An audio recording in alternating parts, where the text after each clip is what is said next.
Said that the UN helicopter that threatened me on June 8th happened because I said, let's see, there were two events.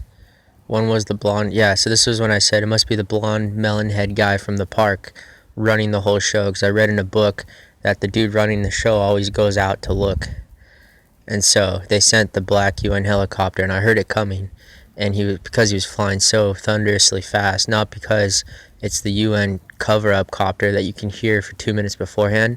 And so I was waiting in my backyard exactly where it was coming, and I recorded it, and he was threatening me, and he was down extremely low on my head. And everyone knows my phone isn't perfect, so what you see there is pretty bad, and you can even pause it and see the blades, individual blades. He was so low.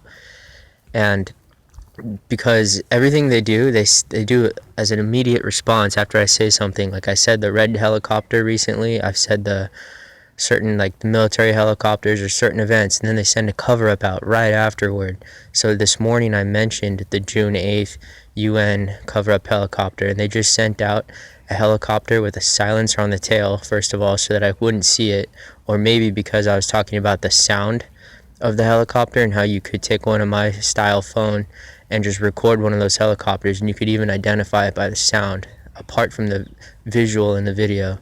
And they flew it out in the same line, so that confirmed it.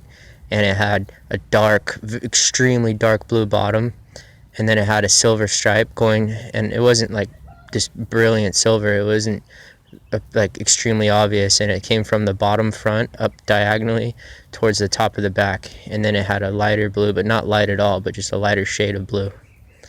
So it was made to look like the black UN copter, and all they're doing is using the angle of my phone resolution and my first person testimony against me.